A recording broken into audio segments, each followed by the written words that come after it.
Habakkuk 2 and verse 12. Woe to him that buildeth a town with blood, establisheth a city by iniquity. My ancestors were slaves. In 2005, is it true that J.P. Morgan released information directly indicating that it directly benefited from slavery? Would the representative from J.P. Morgan respond? I do believe that in 2005 we made a report about potential transactions that involved slavery between J.P. Morgan or its heritage companies back in the 1800s. In fact, there was an indication, I believe, that you accepted loans against slaves as collateral. True? I believe that to be true, yes. For edification purposes, have any of the other banks compiled a study as to whether or not you have benefited from slavery? If so, raise your hand, please. Let the record reflect that none have raised a hand. Not one has raised a hand.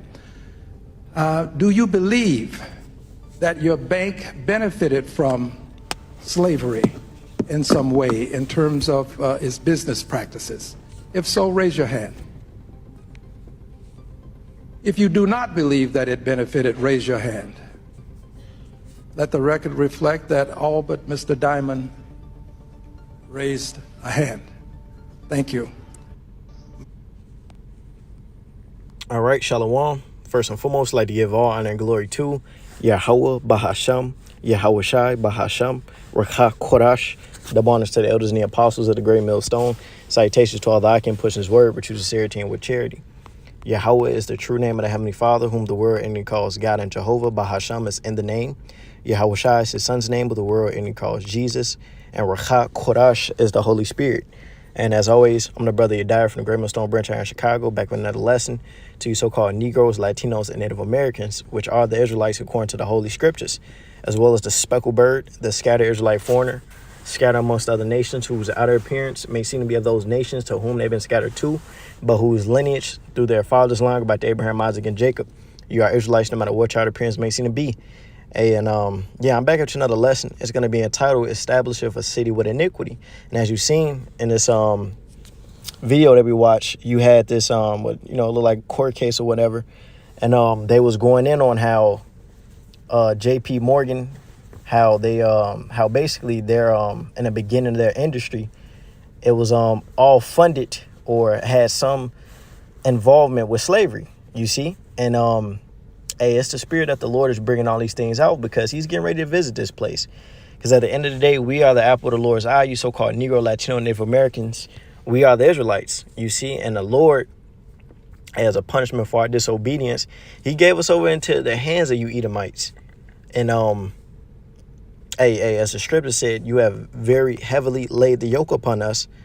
And hey, you put us through a rigorous slavery, but now we're at the end of that. You see, and the Lord is getting ready to take that cup of judgment that we drank from out of our hands and put it in you devil's hands. But before that, the Lord is bringing out all the wickedness that you've done to us. You see, this Isaiah 47:6, it says, I was wroth with my people. I polluted mine inheritance and given them into thy hand. Thou didst show them no mercy. Upon the ancient hast thou very heavily laid the yoke.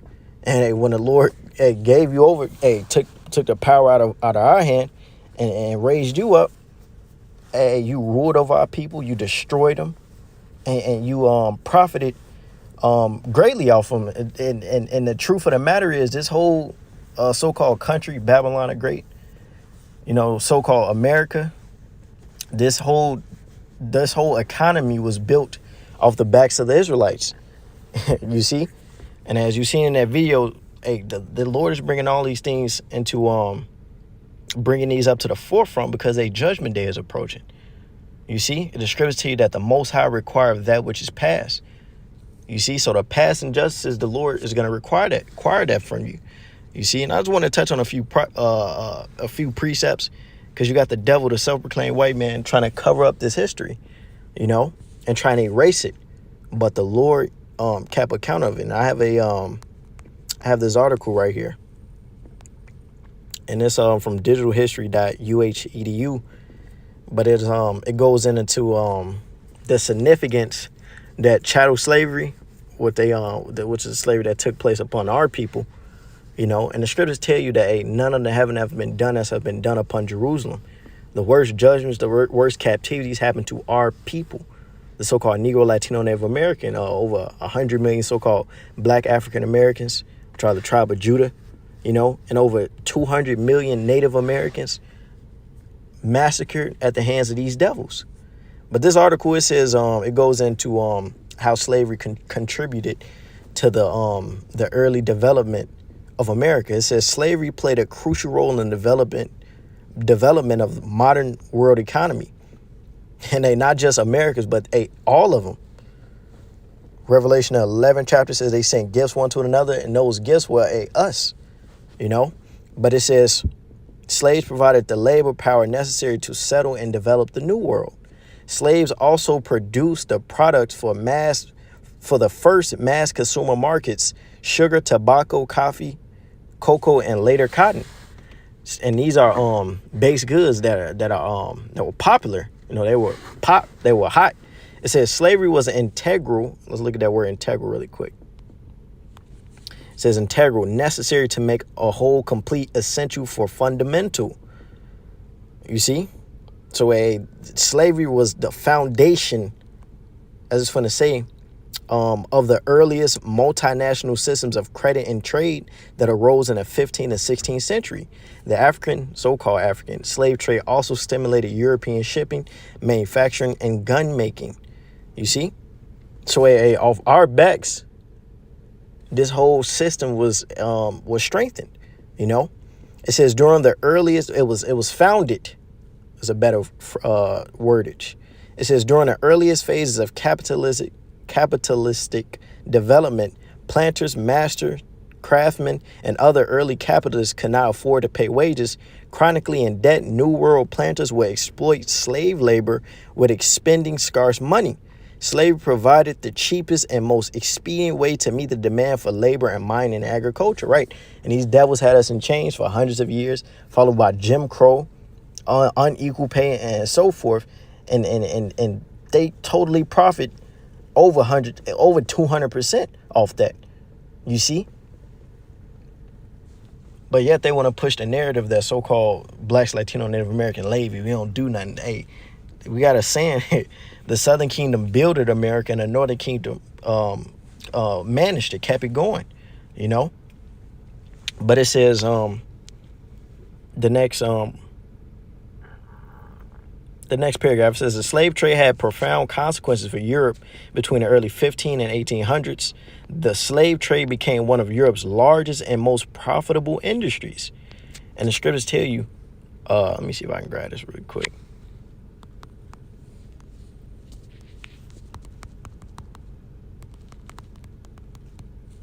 This first Maccabees 2:10. It says, what nation have not had a part in her kingdom and got of her spoils? And all these devils, whether it been the French Edomite, the German Edomite, the Dutch Edomite, the English Edomite, whatever it be, all these nations had a hand in our captivity. You see, Psalms 83rd chapter. They all were in covenant together, in agreement, confederate together to cut off the nation of Israel from being in remembrance. And doing so enslaved our people, mistreated our people, didn't pay us nothing, and got rich. But the Lord is going to require judgment for that. It says the slave trade became one of Europe's largest and most profitable industries. Profits from the slave trade were said to run as high as 300%. In the middle 18th century, a third of the British merchant fleet was engaged in transporting 50,000 Israelites a year to the New World. It says, but it wasn't just slave traders or New World planters who benefited from the slave trade. American ship owners, farmers, and fishermen also profited from slavery. Right. It says slavery played a pivotal, let's look at that word, pivotal of crucial importance in relationship to the development or success of something else. So our slavery was pivotal, was crucial, was necessary for the success of Babylon the Great to flourish, right? It says the role and the growth of commercial common capitalism in the colonies.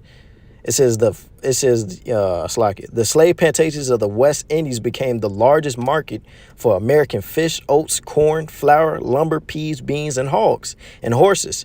New Englanders distilled molasses produced by slaves in the French and Dutch West Indies and the rum.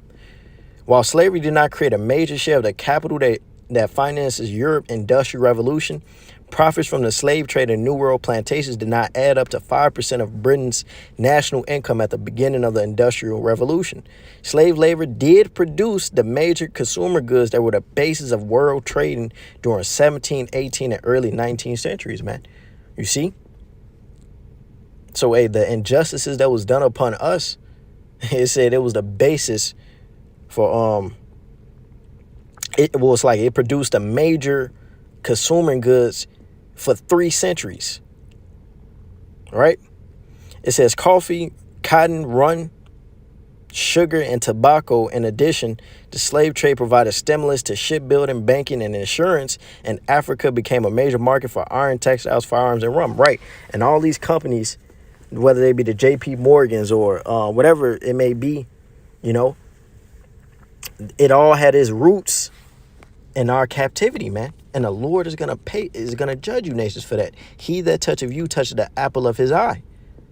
Now these devils, because they got the they try and say, well, that was back then, this is now.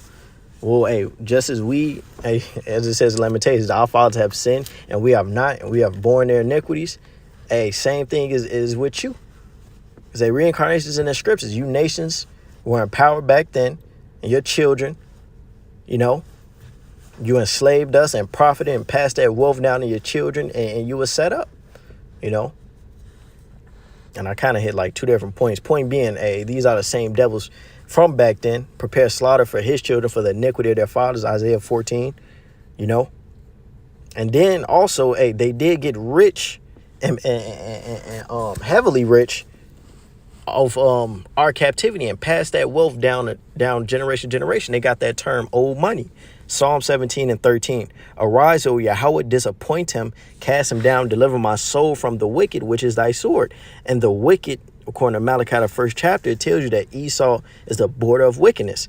Job 9 and 24, the earth is given into the hand of the wicked. 2 Thessalonians, the 2nd chapter, that man of sin, the son of perdition, who exalteth himself as God and sitteth in the temple of God, showing himself that he is God. Who is this? It's the Edomite, the self-proclaimed white man, which is the sword of the Lord. Verse 14, from men which are thy hand, O Yahweh, from men of the world which have their portion in this life, right? And they, Job 21, Psalms, the 73rd chapter, tell you that they got this world, but the Lord reserved this one unto fire, right? It says, which have their portion in this life, and whose belly thou fillest with thy hid treasure, they are full of children, and leave the rest of their substance to their babes. And they pass that down and mock and scoff Jacob. Scripture said they speak loftily concerning oppression. You see? Wisdom of Solomon 5:1. Then shall the righteous man stand in great boldness before the face of such have afflicted him, which are you nations, chiefly the self-proclaimed white man, our chief oppressor, and made no account of his labors. And that's what we're doing. The Lord sent down the Holy Spirit, risen up his prophets. Now his prophets teaches, you know, the church is leading the believers back unto him. And that's what you see. Jake professing themselves to be Israel once again. Yasha Allah, he prince of the power. Yeah, Revelation says all that seen them were terrified, you know, because they understand that they're finna pay for what they've done. You see? Habakkuk 2:8, because thou hast spoiled many nations, and the remnant of the people shall spoil thee because of men's blood and for the violence of the land and of the city and all that dwell therein. Right, and you spoil nations, chiefly the chief nation, Israel, the Israelites, so-called Negro, Latino, Native American, but you also oppressed everyone. You're the oppressing sword that ruled the nations in anger, right? It says, because of men's blood, it was filled in her the blood of the saints, right? And of all them that dwell therein, woe to him that coveteth an evil, coveteth to his house. They may set his nest on high, that he may be delivered from the power of evil. It says, thou hast consulted shame to thy house by cutting off many people and hast sinned against thy soul, right? And that he had in his mind that he was going to reign forever, that he was going to get away with all this wickedness. But no, the Lord is bringing it right back out right before he convicts you. You see? It says, verse 11, for the stone shall cry out of the wall, and the beam out of the timber shall answer it. Woe to him that buildeth a town with blood and establisheth a city by iniquity. And the whole origins of this place of our captivity, this hell, even to this day, you know, it's been nothing but bloodshed, murder, injustice, which are things that the Heavenly Father abhors, right? And this whole land has been set up this way and ruled in corruption, unrighteousness. So you say, hey, we know what the Lord is finna do to this place. You finna Hadouken? Habakkuk 2:16, thou art filled with shame for glory. Drink thou also, and let thy foreskin be uncovered, right? And the Lord is exposing Esau Edom, the self-proclaimed white man. When he's not white, nothing is white about him. He's red. Nothing is pure about him. He's actually the criminal, the crimson. He's the criminal, right? It says, let thy foreskin be uncovered. The cup of Yahweh's right hand shall be turned unto thee, and shameful spewing shall be on thy glory. And that's what you see. You got his own women rising up against him, his own people rising up against him, these other nations calling him out for the devil that he is. And the chief, the Israelites, the elect, telling this man that he ain't shit to his face, right? And telling the Lord to come back and judge him.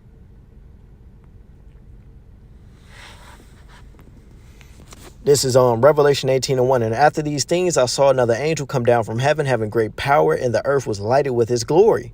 And he cried mightily with a strong voice, saying, Babylon the great is fallen, and has become the habitations of devils, and the hold of every foul spirit, and a cage of every unclean and hateful bird. And I believe Revelation 17, it says that great city, speaking of Babylon, is that city which reigneth over the earth. And what's the leading so-called country? Babylon the Great. Who runs the UN? Babylon the Great, right? NATO and the EU, who has the most say, right? This is the whore that's riding upon that beast system, right? And ultimately, the Lord's going to destroy this place. It says it's going to be, it says Babylon the Great is fallen, and its fallen has become the habitation of devils and the hold of every foul spirit and cage of every unclean and hateful bird. In Isaiah the 13th chapter and Isaiah the 34th chapter are precepts to this Revelation the 18th chapter, showing you that those books are speaking of a prophetic Babylon the Great, a future Babylon, not over there in Iraq. But nonetheless, it says a cage of every unclean and hateful bird, right? And the only thing that's going to be left here in this land after the Lord judges it with his determination, which is those ICBM intercontinental ballistic missiles with those nukes in them, when he lets those get shot off into the earth, 2nd Ezra 16 is going to be to fulfill his will. Revelation the 17th chapter, which is to burn this place with fire. You see? So it says verse 2, and the only thing that's going to be left here are those birds, those desert creatures that's going to be here. It says, and he cried mightily with a strong voice, saying, Babylon the great is fallen, and has become the habitation of devils, and the hold of every foul spirit, and the cage of every unclean and hateful bird. For all nations have drunk of the wine of the wrath of her fornications, and the kings of the earth have committed fornication with her, and the merchants of the earth are waxed rich through the abundance of her delicacies. Right. And these nations took hold of her currency, the debt-based system, the dollar, its philosophies, its ways of life, and its goods. You see? It says, and are waxed rich through the abundance of her delicacies. It says, and I heard another voice from heaven saying, come out of her, my people, that ye be not partaker of her sins, and that ye receive not of her plagues. For her sins have reached unto heaven, and the Most High have remembered her iniquities.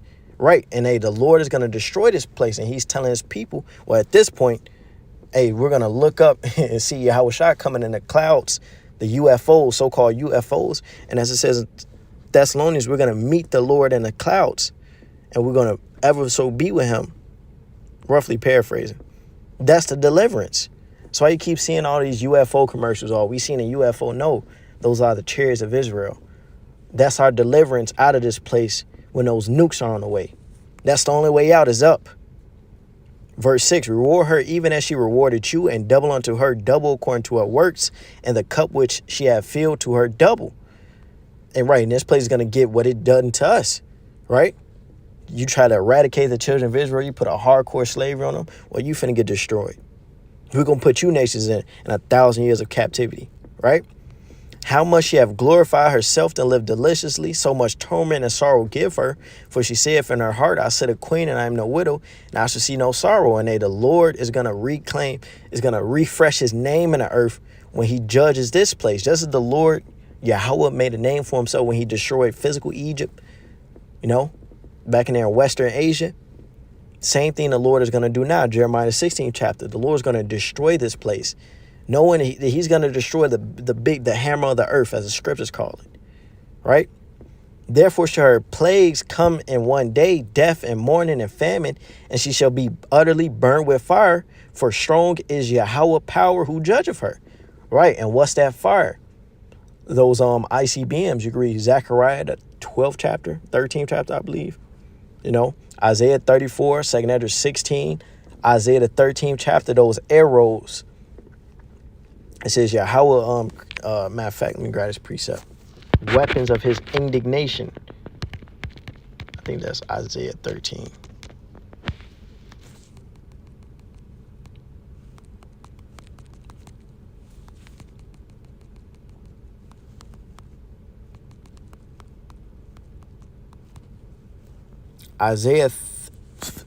Jeremiah 50:25. Yahweh have opened his army and have brought his armory and have brought forth the weapons of his indignation, right? And the scriptures tell you in Isaiah, I created the smith that bloweth the coals and the artificer to bring forth a weapon. I just totally butchered it. But these nuclear weapons, this is the Lord's doing. You had that guy Putin and Tucker Carlson sit down. I believe it was either Tucker or Tucker that said it, but he said, look, you in America have these weapons that if they get shot off, that's the end of the human race. All these nations know that, but yet the determination of the Lord is going to happen. The will of the Lord is going to happen. This place is going to get nuked as well as the other place the Lord wishes. But these are his weapons, point being. For this is the work of Yahweh, power of hosts in the land of the Chaldeans. Isaiah 13:5. They come from a far country, intercontinental, cross-continent, ballistic missiles carrying nuclear warheads, which is the strongest bomb created. It says they come from a far country, from the end of heaven, even Yahweh and the weapons of his indignation to destroy the whole land. I'm going to jump down to verse 9. Behold, the day Yahweh cometh cruel, both with wrath and fierce anger, to lay the land desolate, and he shall destroy the sinners thereof out of it. That's what the Lord is coming to do to this land. Revelation 18:10. Standing afar off for the fear of her torment, saying, Alas, alas, that great city Babylon, that mighty city, for in 1 hour is thy judgment coming. This place is going to get destroyed, decimated, broken into 3 parts in 1 hour. Verse 11, and these other nations, they're going to stand off and look at that bitch that they once had that made them all this money, right? At last, that great city Babylon, that mighty city, for in 1 hour is thy judgment come. It says, and the merchants of the earth shall weep and mourn over her, for no man buyeth their merchandise anymore. And Babylon once was known for exporting goods, American-made so-called vehicles and so forth. Now they're more so importing goods. They're a consumer nation now. And that's how these other nations got rich. But it says, and the merchants of the earth shall weep and mourn over her, for no man buyeth their merchandise anymore.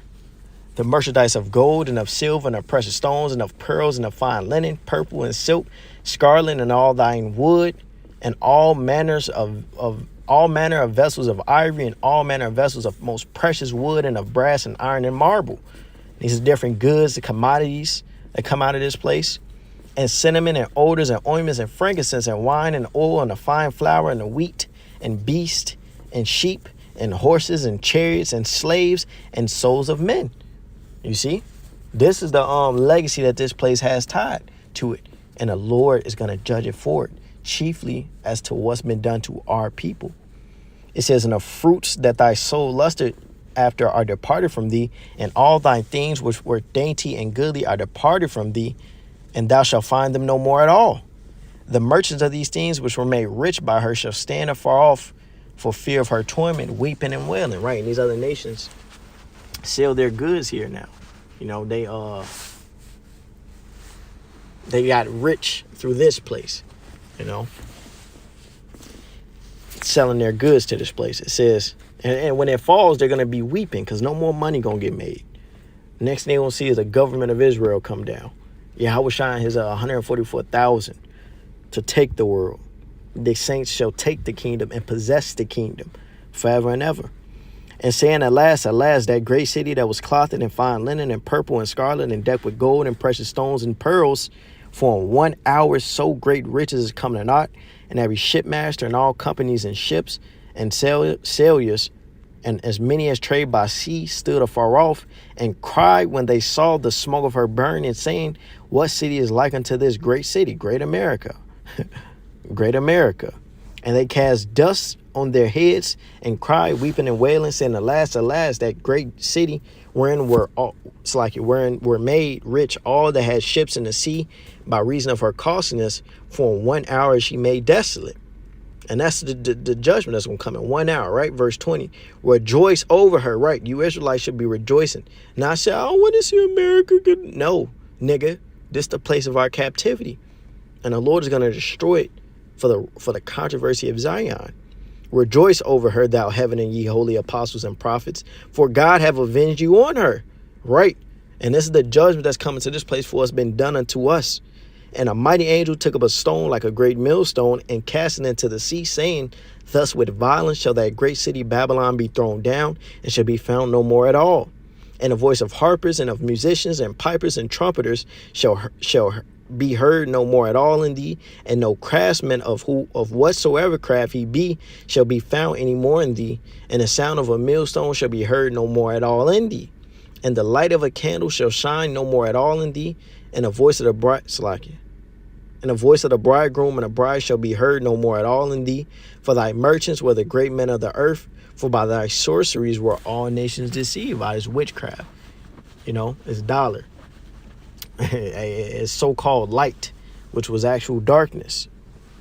It says, and in her was found the blood of prophets and of saints and of all that were slain upon the earth. That's the judgment coming for this place. In her you had the blood of the prophets and of the saints, the children of Israel, and as well as the other nations as well. Well, other peoples. Chiefly, you know, the only people that matter, you Israelites. Exodus 21:16, and he that stealeth a man and selleth him, or if he be found in his hand, he shall surely be put to death. The minor prophets tell you that the Lord is going to come and collect his jewels. And he's going to enter into the house of the thief. Who is the thief? Esau Edom, self-proclaimed white man. The Lord will get you.